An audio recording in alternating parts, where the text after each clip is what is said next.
구약성경 616페이지입니다. 616페이지.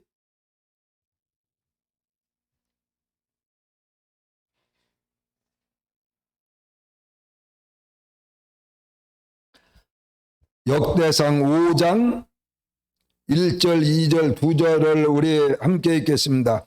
이스라엘의 장자 루벤의 아들들은 이러하니라. 루벤은 장자라도 그의 아버지의 침상을 더럽혔으므로 장자의 명분이 이스라엘의 아들 요셉의 자손에게로 돌아가서 족보의 장자의 명분대로 기록되지 못하였느니라. 유다는 형제보다 뛰어나고 주권자가 유다에게서 났으나 장자의 명분은 요셉에게 있으니라. 아멘. 그래서 오늘 하나님의 말씀은 성경에 기록된 요셉이라는 사람에 대해서, 하나님의 사람에 대해서 오늘 말씀을 전하고자 합니다.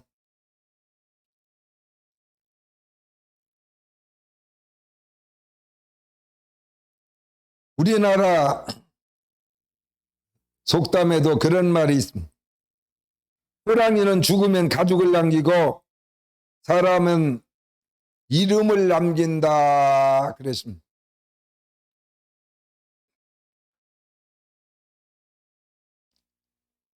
그래서 여러분 한 사람에게 주어진 그 이름은 너무나 귀하다. 물론 이름이 같은 이름이 여러 명이 있을 수 있어요. 그러나 생년월일도 다르고 같은 이름이라도 여러분들이 가지고 있는 그 이름은 이 지구상에서 수십억의 사람 중에 하나밖에 존재하지 않습니다. 그렇기 때문에 여러분의 이름은 너무나 중요하다. 그래서 나도 지나간 날의 삶을 돌아보면 이정원이라는 이름이 또 있을 수 있어요. 그러나 정말 1948년 10월 16일 날 전라북도 익산군 여산면 원수리 130번지에서 태어난 이정원은 이 지구상에 한 명밖에 없다는 것.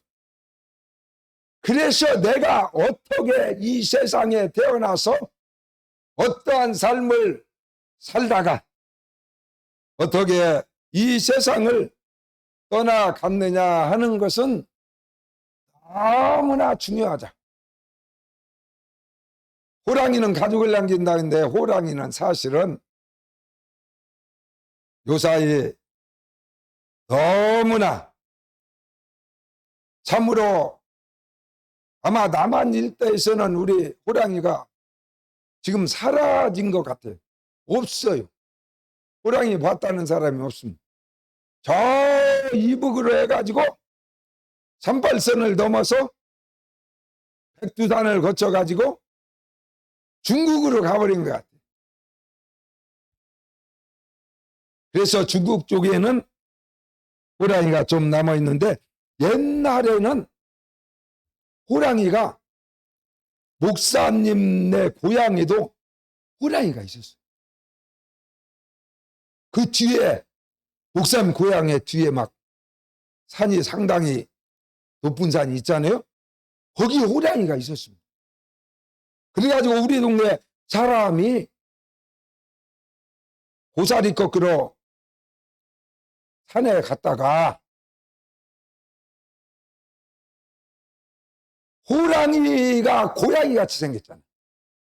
그러니까 고양이 새끼인지는 알고 호랑이 새끼가 있는데 너무나 예쁜 거야. 새끼가 예뻐. 그래서 고사리 꺾으러 갔다가 그 바구니에다가 호랑이 새끼를 너무나 예쁘니까 고양이인 줄 알고 아마 담아가지고 집으로 왔습니다. 이제 집에 와서 키우려고. 그런데 호랑이가 보니까 멀찌감치 보니까 자기 새끼를 바구니에다 담아가지고 사람이 가는 거야. 그러면은 그 사람을 가가지고 물어 뜯어서 자기 새끼를 뺏어야 되는데 호랑이가 상당히 영리한 동물이라 이렇게 사람을 해치지 아니하고 그 사람을 따라서 어디로 가는가 봤더니 동네로 내려가서 호랑이도 살살 뒤에서 이렇게 따라와 가지고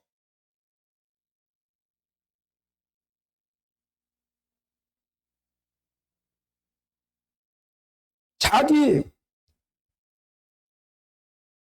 새끼를 도로 이제 찾아 가지고 산으로 가고, 그런데 그 호랑이가 자기 새끼를 담았던 바구니는 안 가지고 가고 그 집에 대문에다가 딱 걸어놓고 자기 새끼를 찾아갔다는 얘기를 들었어요. 우리 동네 있었습니다. 우리 동네에도 호랑이가 있었어요. 목사님 거기 산에도 호랑이가 살았어요. 그런데 이 호랑이는 가죽만 남기는 것이 아니라 옛날에 어떻게 하다가 꽁 잡으러 갔다가 호랑이를 잡았는가, 호랑이를 잡아가지고 시골 장이 5일 만에 열리는데 목사님이 진짜 봤어요. 5일장에 호랑이를 가지고 왔는데, 죽은 호랑이인데 호랑이 뼈, 그 당시는 좋은 약이 많이 안 나와가지고 호랑이 뼈를 이렇게 톱으로, 아주 이렇게 세미한 톱으로 호랑이 뼈를 갖다가 이렇게 자르니까 거기에서 가루가 떨어지는 거예요. 가루가. 그 가루를 잘은 모르지만은 지금 생각할 때에 상당히 비싼 가격에 그 가루를 조금씩 싸서 팔아요. 그래서 호랑이 뼈만 하더라도 내 어린 생각에 이거 몇백만 원 더 나오겠는데, 뼈 가루만 팔아도. 그래서 호랑이는 가죽만 남기는 것이 아니라 옛날에는 뼈도 고기도 그냥 얼마나 비싼지, 죽은 호랑이 한 마리 만약에 산에서 주워왔다 그러면 지금으로 말하면 아파트 한 2채 정도 살 수 있는 그런 엄청난 값이 나가는 그런 동물이었어요. 죽어도 이렇게 값이 나가. 살았을 때는 오죽하겠어요. 호랑이 가죽으로 코트를 만들면은 지금 시세로 한 10억 정도 할 텐데 없습니다. 호랑이 진짜 가죽으로 모피로 만든 코트가 사기 힘들어요. 10억이라도 없어요. 목사님도 살라고 수소문을 하고 백화점을 다 다녀봐서 사모님 평생 예쁜 코트 하나 사주려고 호랑이 가죽을 찾았어요. 한 10억 정도 주고 살라고 그랬습니다. 왜냐하면 목사님이 그때 사업할 때는 10억을 쓸 수 있었어요. 그 정도 돈은 있었어요.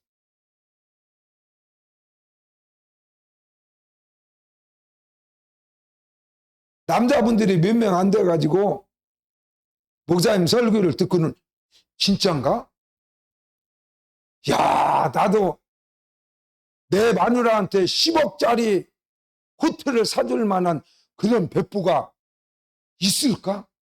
만약에 오늘 이 설교 듣고 집에 가가지고 마누라가 여보, 목사님 얘기한 대로 당신이 정말 뭐 호랑이 가죽이든 아니든 10억짜리 코트가 있다면은 나를 사줄 용의가 있느냐라고 만약에 이민수 목사님에게 이지혜 목사가 묻는다면 잘은 몰라도 100% 쓸데없는 소리 하지 마라. 비싼 밥 먹고 무슨 그런 소리냐.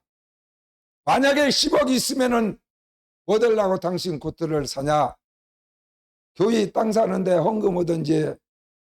그렇지 않으면은 저 지방에다가 아파트를 한 3채 정도 사놔서 10년 후면 몇십억이 될 텐데 뭐 달라고 당신 코트를 10억짜리를 사주냐.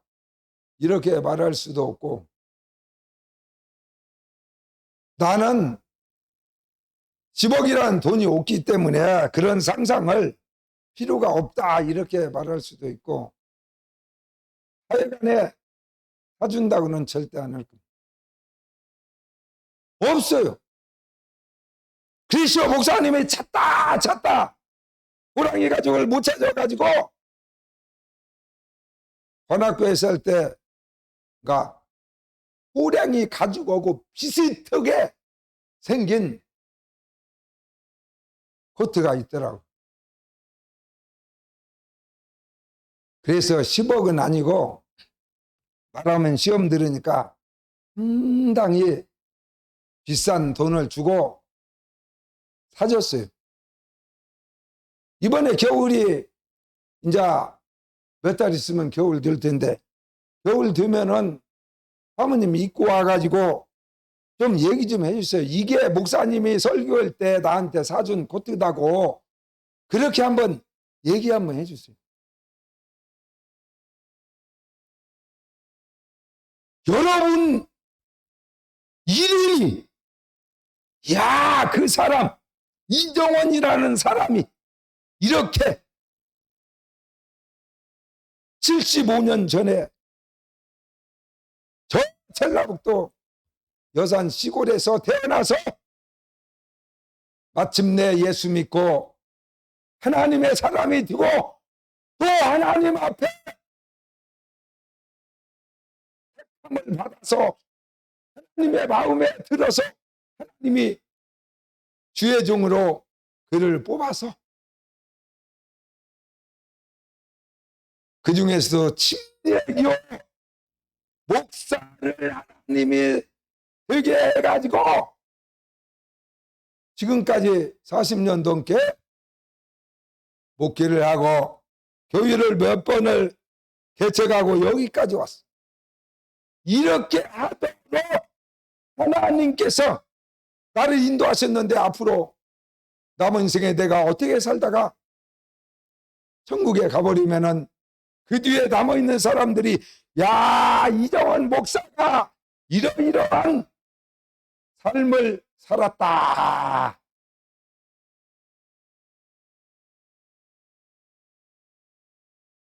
어떤 평가가 내려지지 않겠습니까?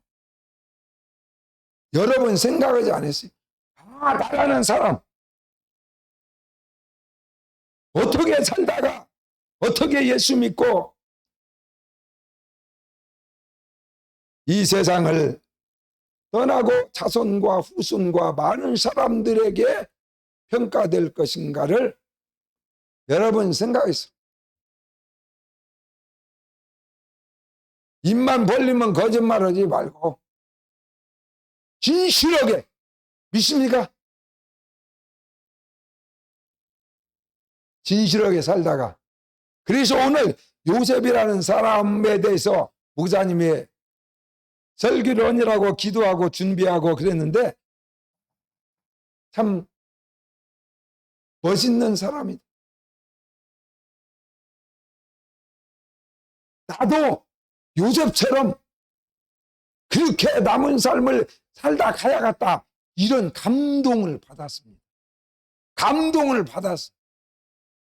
여러분도 오늘 이 말씀을 통하여 지나간 삶은 어쩔 수 없지만 남은 생에 나도 저라도 이렇게 한번 살아보자 라는 하나님 기뻐하는 결심이 서는 놀라운 시간 되시기를 주의 이름으로 축원합니다.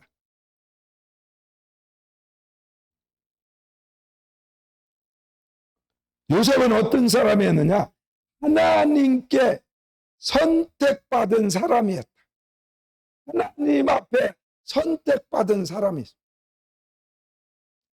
오늘 우리가 함께 읽은 역대상 1절 2절에도 써 있잖아요. 2절에 보니까 유다는 형제보다 뛰어나고 주권자가 유대에게서 났으나 장자의 명분은 요셉에게 있으니라 그랬어요.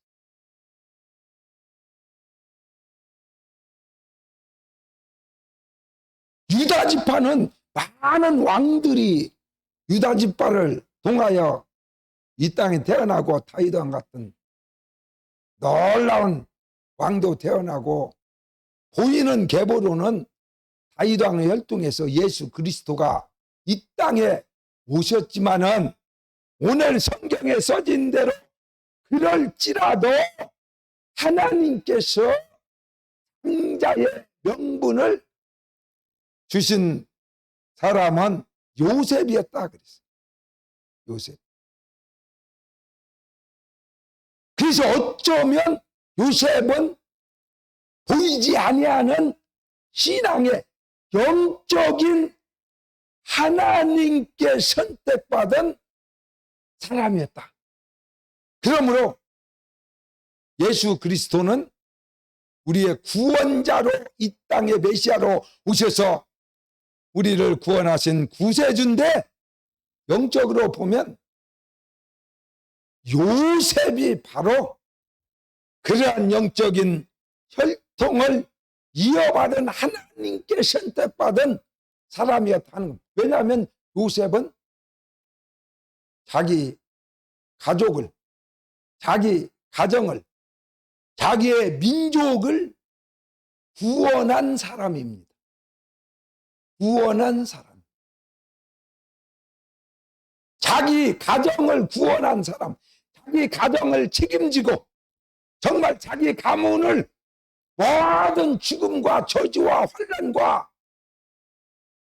어둠에서 자기 가문을 온전히 일으켜 세운 구원한 그런 존재다. 바로 요셉은 그러한 사람이었어요. 우리나라 역사에도 보면은 사극영화 보면은 가문을 자기의 망가진 가문, 자기의 가문을 일으키기 위해서 목숨을 바쳐서 모든 환난과 어려움을 자기가 감당해서 자기 가문을 다시 명문 가문으로 일으키는 이러한 사람들에 대한 이야기가 얼마나 많이 나옵니다. 적어도 예수 믿는 여러분과 나도 우리 가문에서 뭐 대통령이 나오고 뭐 어마어마한 사람이 나와서만 가문을 일으키는 것이 아니라 신앙적인 저도 하나님 앞에 신앙적으로 하나님 앞에 귀하게 쓰임받고 축복받고 약속받고 하나님이 인정하는 복된 그러한 가문으로 신앙의 가문으로 세우는데 내가 요셉 같은 존재가 되어서 우리 가문을 신앙적으로 일으켜야겠다. 이러한 믿음이 확신이 생겨나시기를 주의 이름으로 축원합니다.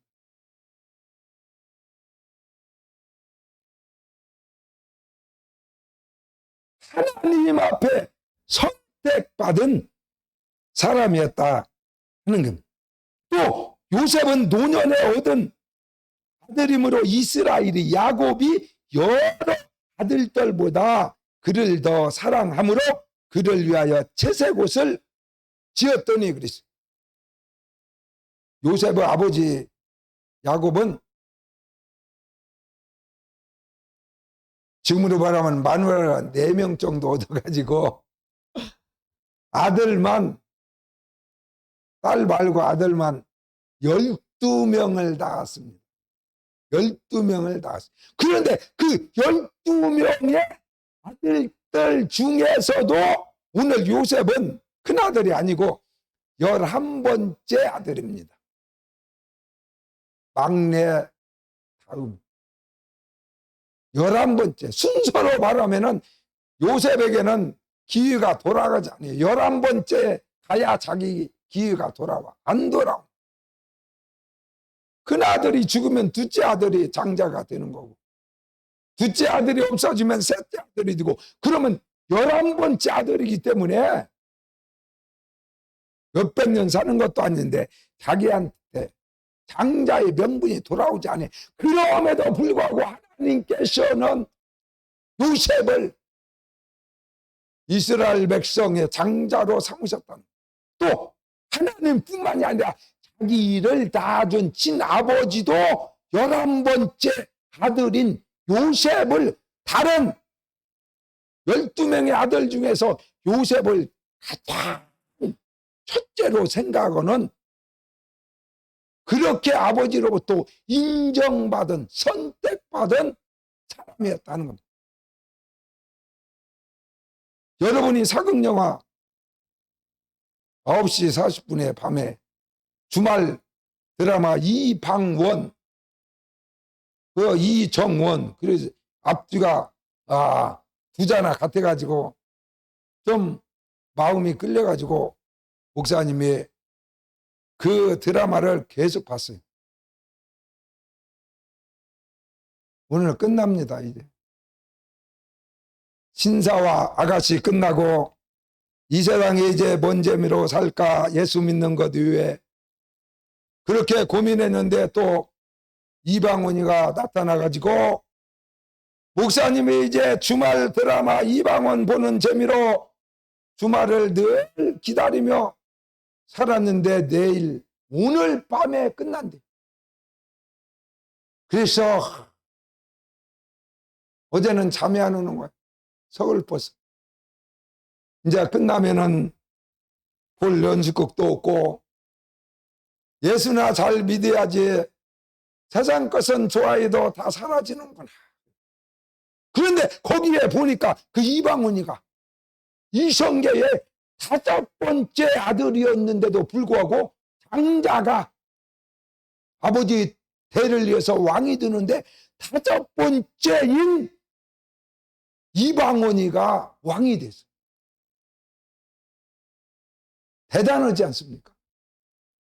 물론 아버지의 선택을 받지는 못했지만은, 지금으로 말하면은 5.16 혁명처럼 쿠데타를 일으켜서 아버지에게 칼을 들어대가지고 군사력을 키워서 아버지를 공격해가지고 포위해가지고 아버지를 꼼짝없이 왕의 자리에서 내려오게 하고 총칼로 아버지를 위협해가지고 뺏은 거지. 쿠데타를 일으켜서. 그런 면에서 나쁜 사람이지.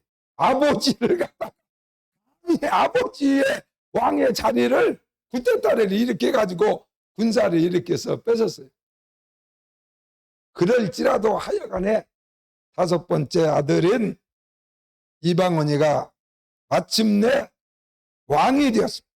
그런데 자기는 아들이 3명이 있었어요. 또 이방원이도. 그래서 내가 이번만은 큰 아들이 당연히 왕으로 세워야 되겠다. 그래서 큰 아들이 조금 컸을 때 미리 온 백성들에게 내가 다음으로 왕의 자리를 물려줄 아들은 이 첫 번째 아들인 큰 아들입니다. 그래가지고 세자 책봉을 했습니다. 앞으로 왕이 될 사람, 대를 이어서 왕이 될 사람이다. 그러니까 미리 세자 책봉을 해가지고 온 세상에다 선포했어요. 왜? 자기가 아들이 아닌데 칼로 아버지의 왕의 자리를 빼앗은 것이 너무나 죄송하고 마음속에 상처가 되고, 그래서 내 아들만은 첫째 아들을 법대로 받아들일 왕으로 세워야겠다. 그래가지고 세자 책봉을 해가지고 이제 공부도 훌륭한 교사들을 다 붙여가지고 공부도 시키고 그러는데 이 아들이 아버지 마음에 그렇게 들질 않아요. 공부를 안 해. 응? 오늘 어디서 어디까지 공부를 하고 그것을 암송해봐라. 그래도 뭐라고 말하는 거야. 아버지, 왜? 오늘 공부를 네가 오늘 주어진 공부를 다 했느냐, 숙제를 다 했느냐? 예, 했습니다. 읽어봤습니다. 그러면 한번 암송해봐라. 뭐 암송까지 할 필요가 있습니까? 읽어봤으면 언젠가 생각이 나면은 왕이 되어서 왕을 넣을 때 필요할 때 쓰면 되지. 꼭 암기를 할 필요가 뭐가 있습니까? 그런데 둘째 아들, 셋째 아들은 오늘 배운 공부를 10번, 100번 또 읽어보고 또 읽어보고 암송하고 암송해가지고 아버지가 암송해보라고 하면 책 안 보고도 막 다 그 내용을 다 이야기하고 암송하고, 첫째 아들은 말을 안 들어. 계속해서 그렇게 세월이 흘렀는데 아버지가 점점 늙어가지고 이제 이방원이가 자기 아들에게 왕의 자리를 물려줘야 되겠는데 소문도 좋지 않고 신하들이 세자를 왕으로 세우면 안 된다는 불만이 터져 나오기 시작했어요. 거기다가 못된 짓까지 해가지고 이제 나이 먹으니까 뭐 기생들이나 가서 데려다가 왕궁으로 데려다가 뭐 이상한 짓을 하고 넘처벌 막 뺏어가지고 또 지금으로 말하면 성폭행을 하다가 어머니한테 그냥 중전한테 들키고 아버지까지 들켜가지고 아버지한테 뿐만이 아니라 어머니한테 기사대기도 받고, 그러면서 중전이 어머니가 너는 오늘부로 나의 아들이 아니다. 마음으로 너는 내 아들이 아니다. 그래서 아들이 박탈이 되고 너는 절대 군왕이 왕이 되어서는 안 된다. 나는 인정할 수 없다. 너는 군왕도 아니고 이제 내 아들도 아니다. 그렇게 선포를 하고 귀싸대기를 되게 한 대 맞고, 아버지는 너무나 노여워가지고 자기 아들을 왕을 세우려다가 마침내 마음을 바꿨어. 온 신하들을 불러다가 세자를 박탈을 하고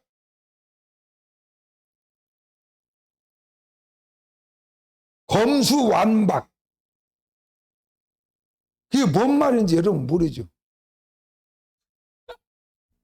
검사가 수사를 하고 또 그 사람을 기소 고발을 하고 또 그 사람의 형을 마지막 판결은 아니지만 구형을 하고, 이 세 가지를 검사가 다 해요. 죄인을 잡아다가 수사도 하고 갔다가 기소도 하고 그놈을 얼마를 감옥에 보내야 하면 이놈은 사형시켜야 합니다. 그리고 감히 자기가 미리 형을 구형까지 하는 이러한 엄청난 권력을 다 가지고 있는 검사가. 그래가지고 검사가 마음만 먹으면 검사한테 미운 털 베겨갖고 살아남을 사람이 없어. 대통령이라도 가만히 대통령을 갖다가 감옥에 가둬버려. 그래서 박근혜도 감옥에 가지 않았습니다. 이명박이도 감옥에 가지 않았습니다.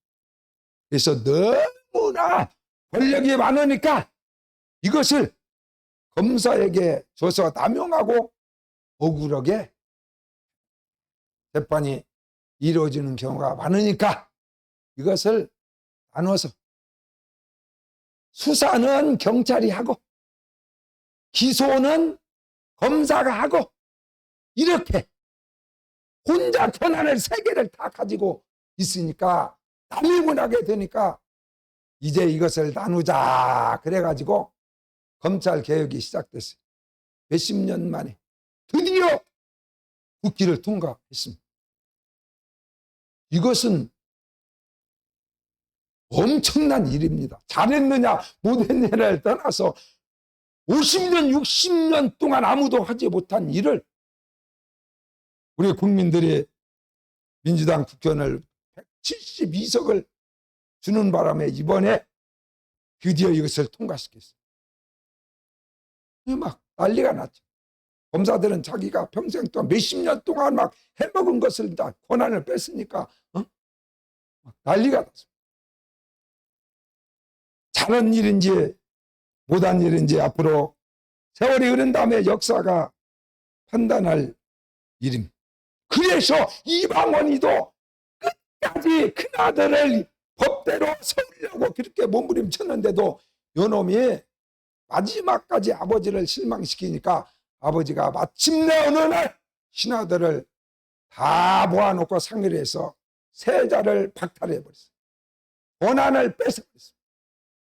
그리고 왕궁에서 살지 못하게 저 왕궁 밖으로 유배는 아니지만 보내버렸어요. 밖으로 내보내고. 그리고 마침내 마음에 드는 아들이 있었으니 세 번째 아들이었습니다. 세 번째. 너무나 공부도 잘하고 천재. 모든 학문에 통달하고 거기다가 인품까지 갖춰가지고 오늘 요셉처럼 용모가 뛰어나고 아름답고 심성까지 좋고 거기다가 믿음까지 좋아서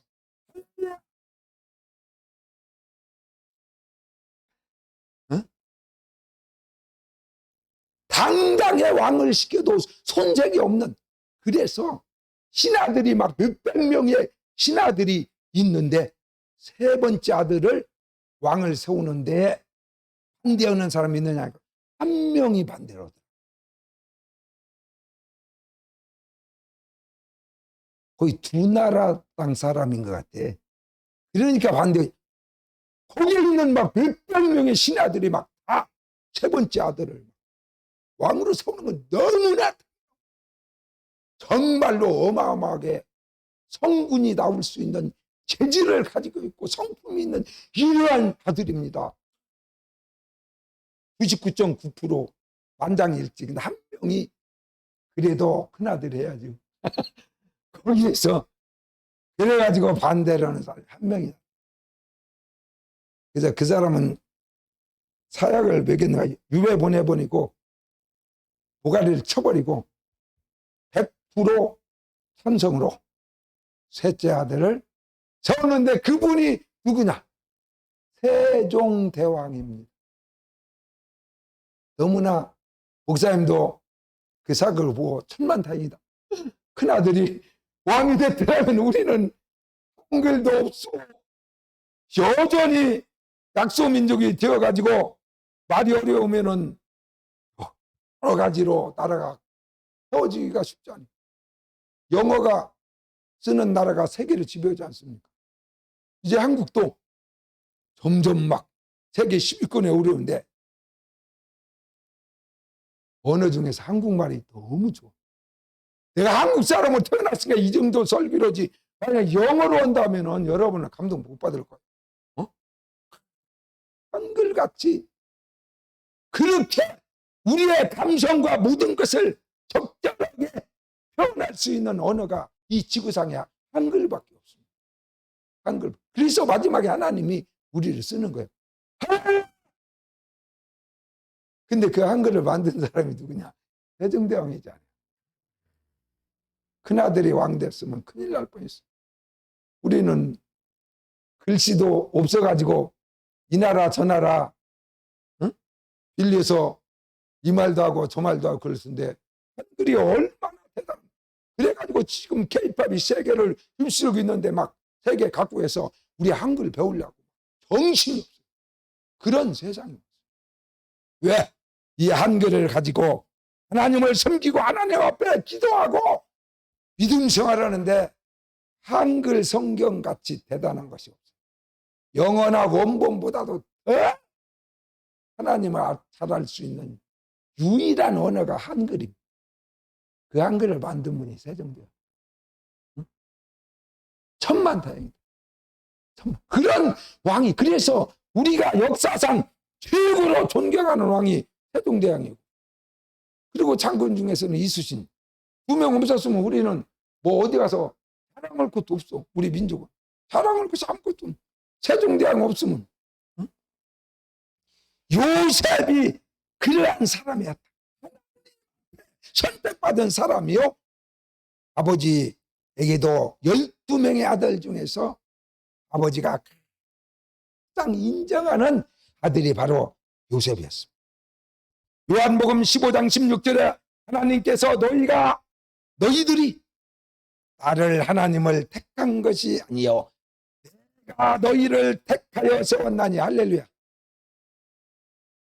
내가 하나님 섬기는 것이 아니라, 내가 예수 믿으려고 믿은 것이 아니라 하나님이 나를 예수 믿도록 이 많은 사람 중에 수십억 중에 나를 하나님께서 하나님 섬기는 사람으로, 예수 믿을 수 있는 사람으로 나를 세우고 점찍고 선택했다는 사실을 믿으시기 바랍니다.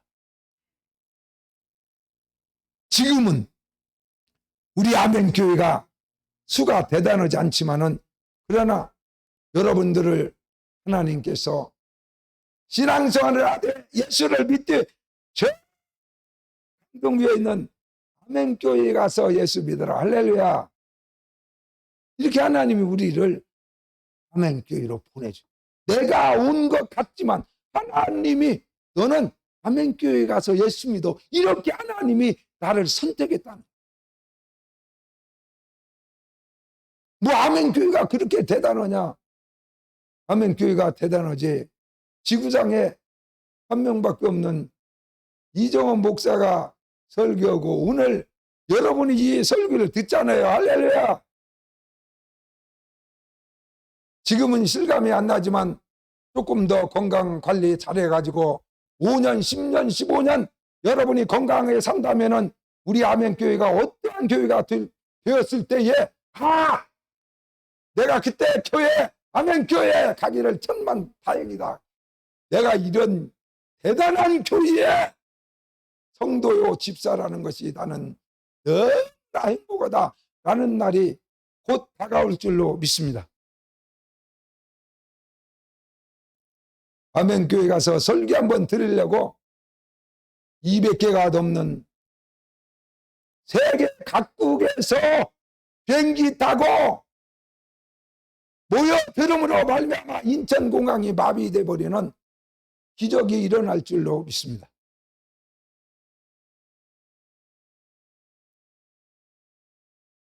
아멘이 그냥 혔다가 나중에 그렇게 안 되면은 괜히였다 그렇게 하면 후회감이 그냥 땅으로 들어가네. 그러지 마라. 나는 확신을 가지고 지금까지 살았어. 그런 날이 다가올 것이다.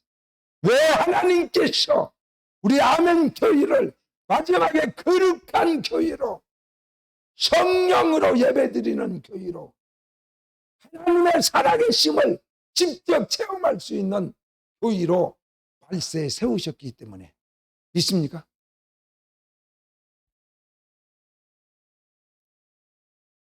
그래서 목사님이 전주에서 교회를 개척해가지고 교회까지 잘 짓고, 이제 교인들이 이제 교회도 짓고 목사님하고 여기서 평생 신앙생활 잘하면 좋겠다 막 그랬어요. 그랬는데 어느 날 하나님께서 나에게 이제 이곳에서의 사역을 마치고 서울로 가라.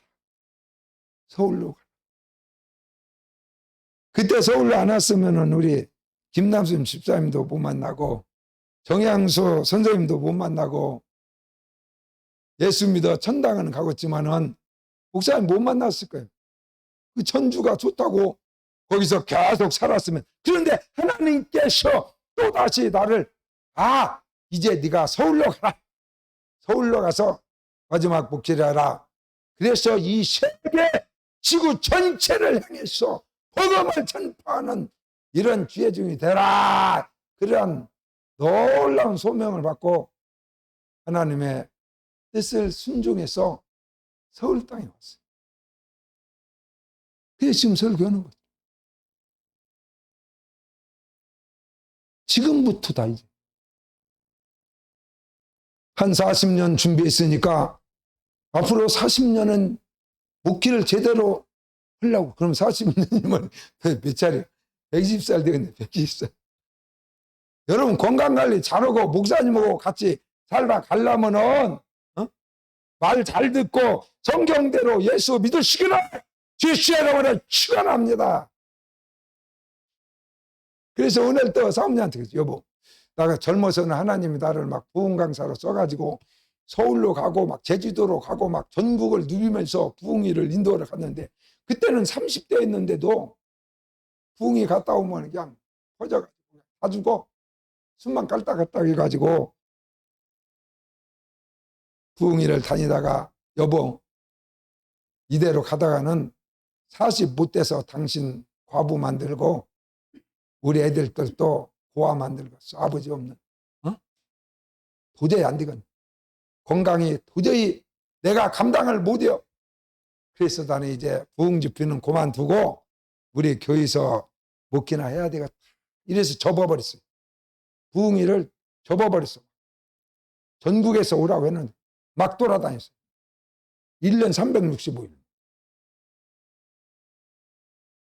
그런데 어제는 그런 생각이, 야, 지금 이 정도면 건강도 좋아지고 부흥회 좀 다녀야 되겠다. 부흥회 가면 돈도 줘요. 몇십 년 전에도 내가 몇백만 원씩 받고 다녔어요. 부흥회를. 돈 조금 주면은 내가 막 날벼락 쳤습니다. 아니, 강사 사례비를 이렇게 조금 줘? 이거 뭐 강도야 뭐야. 그래가지고 막 50년, 60년, 100년 된 교회도 그 교회 생긴 일에 최고로 사례금을 많이 주자. 이렇게 해가지고 막 다른 사람 100만 원 받을 때 200만 원, 300만 원씩 막 받고. 그러고 다닌 놈이야, 내가. 뺏었어, 돈 더 따는. 사례금 이거 갖고 안 된다, 더 내놓으라. 내가 그런 사람이야. 지금은 그때보다 100배도 더 건강하고 하나님하고 막 대화도 하고 영의 세계도 더 열리고, 지금 가면은 적어도 한 번 부흥회 가면 5천만 원 정도 사례비 받아야 하는데, 지금은 이제 내가 겸손한 사람이 돼가지고 100만 원을 주든지 50만 원을 주든지 주는 대로 받고 가서 제대로 이제 한번 부흥 집회에서 많은 영혼들을 다시 살리는 이러한 목사가 되어야 되겠다. 누가 이제 오라고만 해봐라. 목숨 걸고 갈 테니까. 그때는 안 갔어. 몸이 약해서 못 간다. 하나님 앞에 선택받은 사람, 또 부모로부터도 선택받은 사람, 그래서 하나님께 인정받은 사람이 사람에게도 인정받는 그런 복된 성도가 되시기를 주의 이름으로 축원합니다.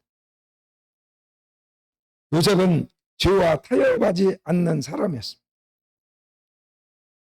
창세기 39장 5절에 보니까 요셉은 용모가 빼어나고 아름다웠더라.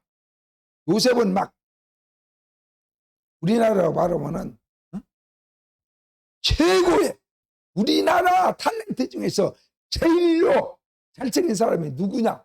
그럼 뭐 1, 2, 3 꼭 누구라고는 할 수 없지만 적어도 몇 손가락 안에 드는 것처럼 요셉은 용모가 미남이었어요.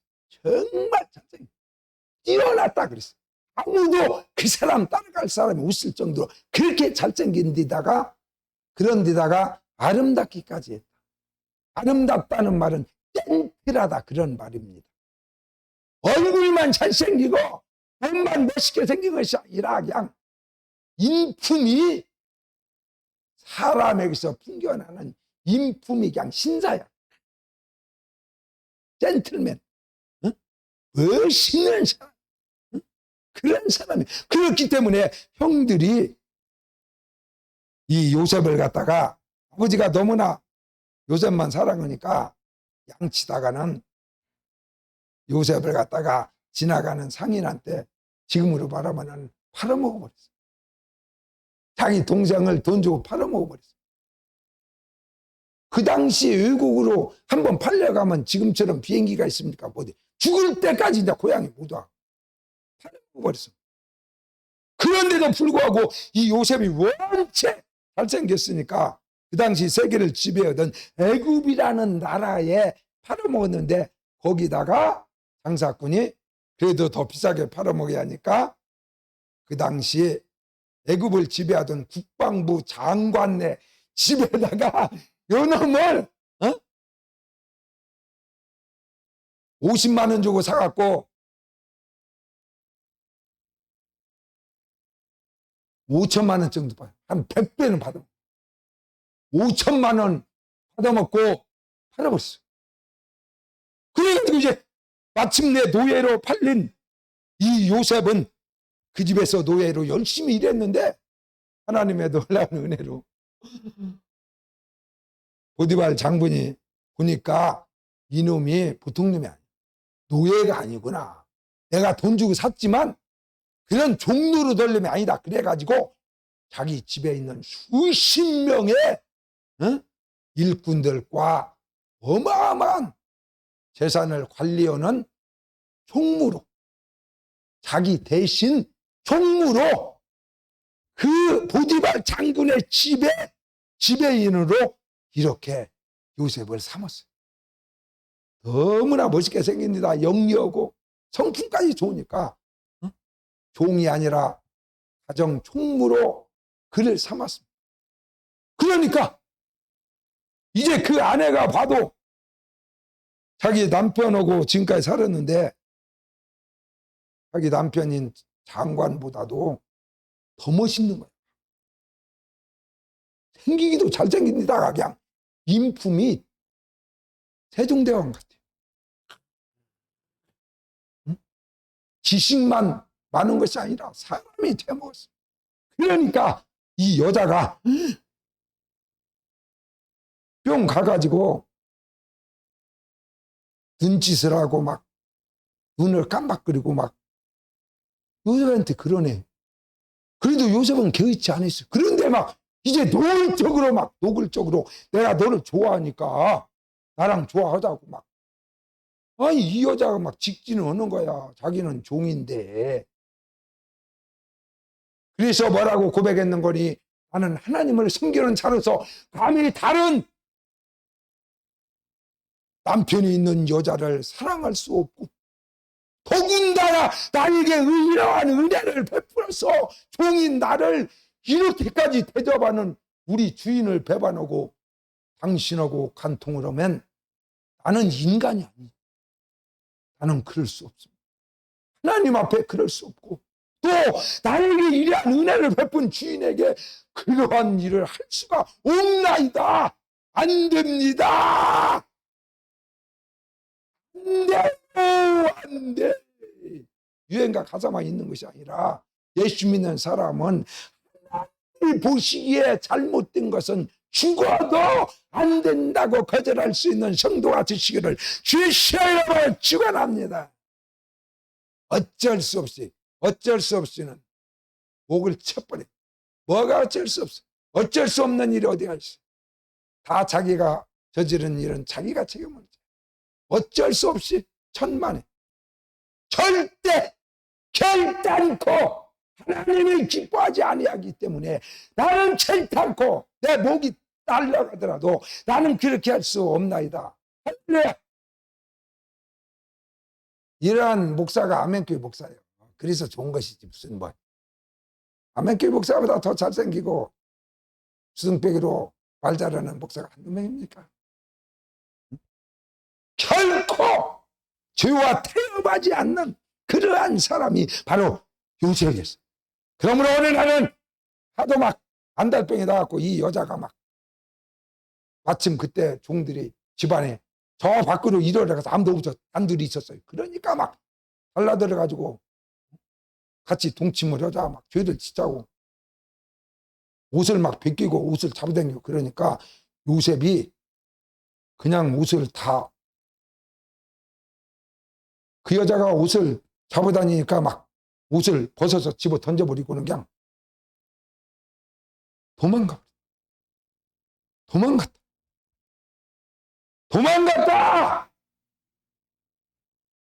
그 정도로 나랑 오래 살았으면은 그게 무슨 말인가 해서 이때는 아멘 할 때다 이렇게 알아야지. 도망갔다 그러니까 왜 저러는데요 목사님이 이렇게 아멘 하라고 하는 소리요. 믿습니까?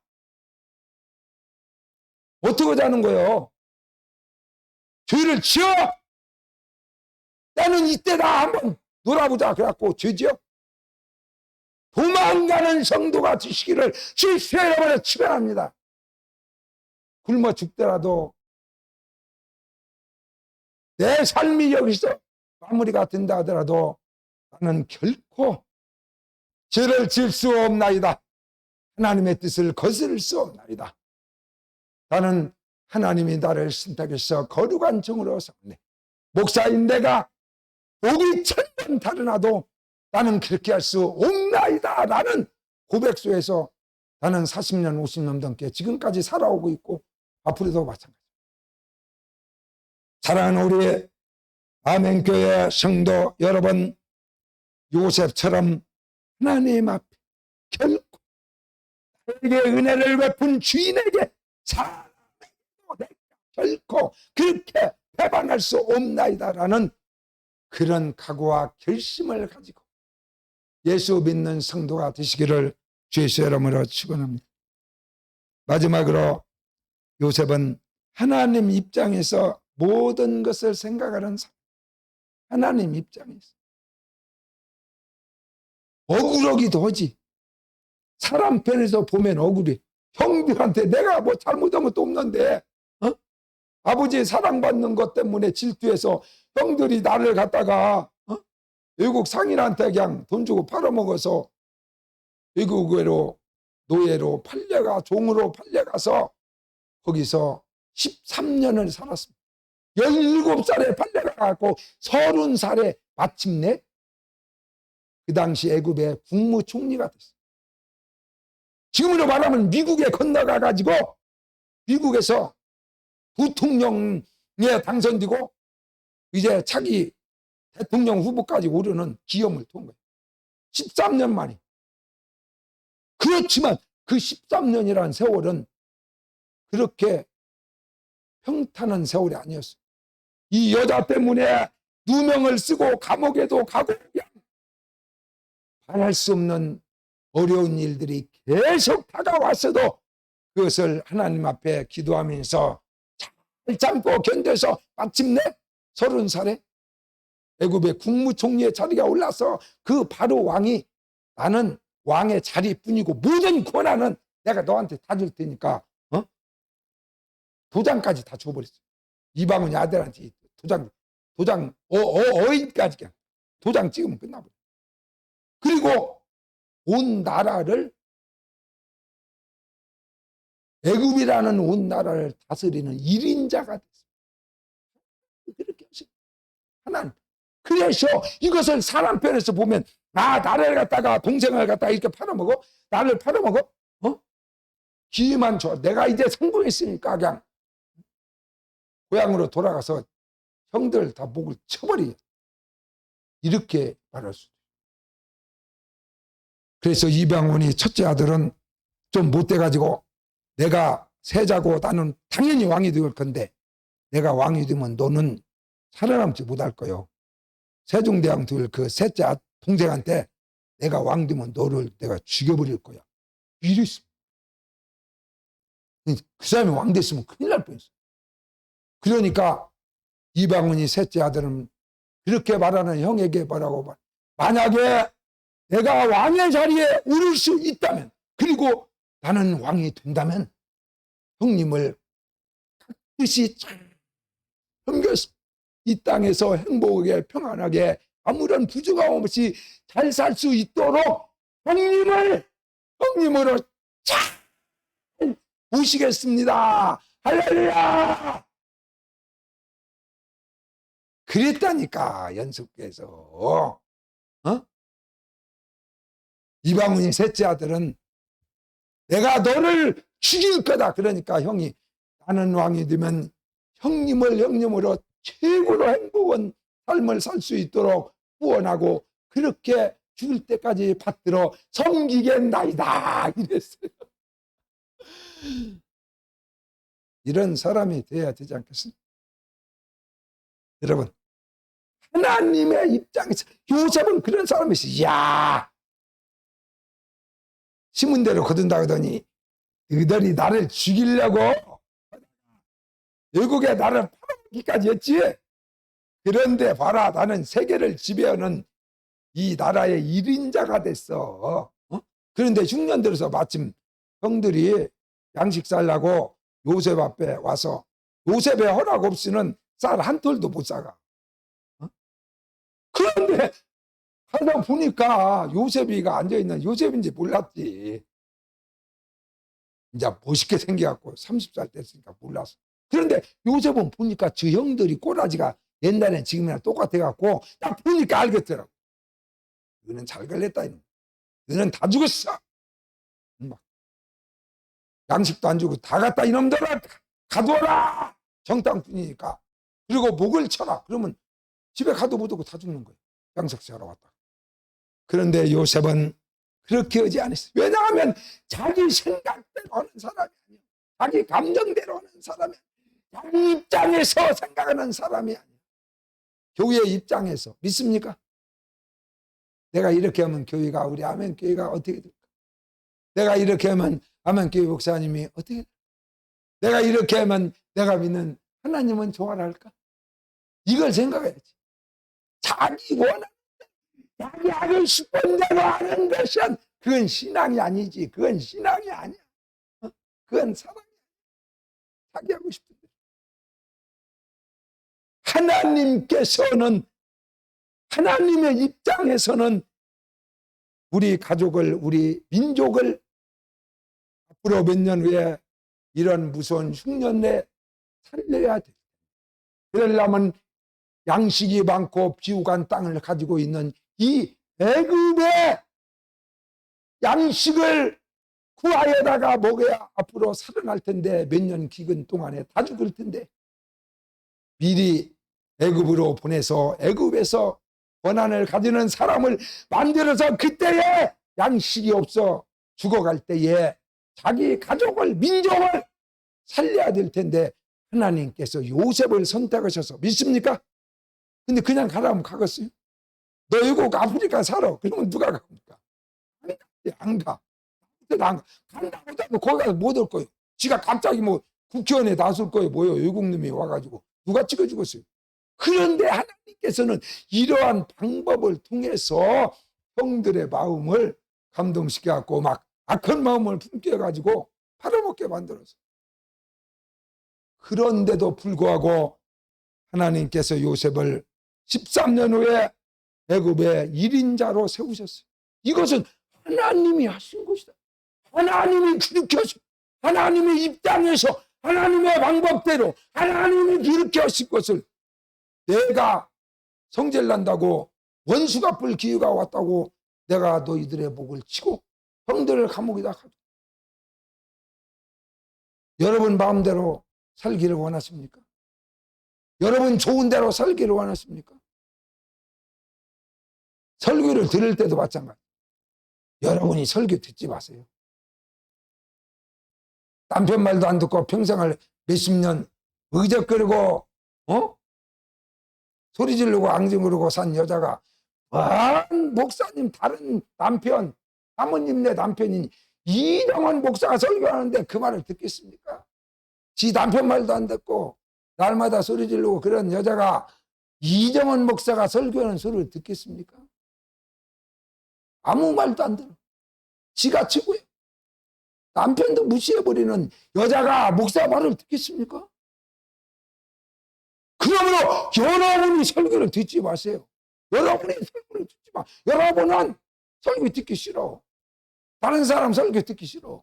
그렇지만 하나님께서, 나를 만드신 하나님께서, 내가 믿는 하나님은 오늘 이 목사를 통해서 하는 말이 내가 하는 말이다. 하나님이 그렇게 생각하시기 때문에 너희는 이 목사 말을 사람의 말로 듣지 말고 하나님의 말로 들으라. 할렐루야. 그렇기 때문에 설교를 들을 때 내 입장에서 설교를 듣지 말고 내 감정으로 설교를 받아들이지 말고 하나님의 입장에서, 하나님께서 오늘 네가 아멘교회 가서 이 목사가 하는 설교를 들으라. 그것은 이 목사가 하는 것이 아니라 내가 시켜서 하는 말이니까, 내가 너에게 하는 말이니까 그 말을 들으면 네가 살 것이다. 병도 낫을 것이다. 너는 이제 앞으로 복 받을 거야. 믿습니까? 그래서 하나님의 입장에서 하나님이 오늘 나에게 가서 설교를 듣고 복 받으라고 내 생명을 하나님이 연장시키고 나에게 건강을 주고 나를 치유하고 나를 고쳐주고 나를 복된 사람으로, 멋있는 사람으로, 영생의 사람으로 만들려고 하나님이 나를 이곳에 오늘 보내셨으니 나는 은하 설교 듣는 것이 좋다. 할렐루야. 밤까지 했으면 더 좋겠다. 일찍 끝나고 집에 가자 이런 생각하지 말고 사람 생각을 버리고 하나님의 입장에서 설교를 하고 설교도 듣고. 그래서 목사님은 부족하지만 나는 내가 목사니까 한번 큰소리 쳐보자. 너희들 한번 들어봐. 이런 더러운 마음 가지고 설교한 적이 한 번도 없어. 나는 하나님의 종으로서 하나님을 대신해서 내가 말하는 것이지 내 말을 하는 것이 아니라 하나님께서 원하는 말을 내가 하나님의 백성들에게 선포하는 것이지. 내 잘났다고 내가 그렇게 해서 못할 거야. 그러려면 일찌감치 정계로 나갔으면 청와대를 2번이나 갔을 거야. 대통령 2번 해먹고 지금 이번에 문재인이가 은퇴하는 것이 아니라 이정원 대통령께서 2번이나 이 나라를 세계적인 나라로 세우시고 드디어 은퇴하신다. 그래가지고 지지율이 44%인데 문재인 대통령은 만약에 내가 이번에 은퇴하게 됐으면은 98.8% 정도 나오지 않았을까. 물러가는 대통령으로서. 대통령 2번 해먹고 4년 전했으면 2번 했지. 그러고도 남을 놈에 내가 그런데 뭐가 하나님이 나를 목사로 세웠기 때문에 내가 하나님이 원하는 말을 여러분에게 전하는 것이지 내 잘났다고 뭔 소리를 하겠습니까? 여러분 분명히 요셉은 언제야? 하나님의 입장에 생각했어. 하나님께서 이렇게 하셨구나. 하나님이 이런 마음을 가지고 하셨구나. 하나님이 이런 계획을 가지고 오셨는데 내가 어떻게 형들을 만났다고 원수를 갚고 오히려 형들에게 먹을 것을 주고 그리고 자기 아버지를 모셔오라 잔치하고 잘 모셨다가 아버지가 돌아가신 다음에는 형들이 아버지 죽었으니까 이놈이 또 나한테 원수 갚을 거다. 응? 그랬는데 눈물을 흘리면서 걱정하지 마. 내가 당신의 자녀들까지 다 유학도 보내고 공부도 시키고 과들까지 다 책임지겠습니다. 네. 이방원의 셋째 아들 세종대왕처럼 내가 당신과 당신의 자녀들과 당신의 모든 관계된 사람들을 왕됐어도 내가 섬기고 해야지 않겠습니다. 라고 명세했는데 그대로 실천했어. 우리나라의 최고의 성공이 되지 않았습니까? 사랑하는 아멘교회 성도 여러분, 무슨 일이든지 사람 편에서 내 생각대로 내 입장에서 생각하지 말고 하나님 입장에서 늘 생각해. 그리고 그렇게 살아야. 하나님은 완전하시기 때문에 사람에서 한번 생각. 마누라 입장에서 한 번이라도 한번 생각해. 근데 마누라는 100% 하나님처럼 완전하지는 못해. 그래도 한번 바꿔서 뭔 일을 할 때 마누라 입장에서 한번 생각해. 행동을 해봐. 남편 입장에서 한번 생각해보고 여러분들이 행동을 해봐. 여러분이 목사 아니지만은 목사 입장에서 한번 생각하고 내가 반대로 목사라서 오늘 내가 강단에서 설교를 한다면 나는 어떻게 했을까? 한번 입장을 바꿔놓고 한번 생각해봐. 한번 바꿔.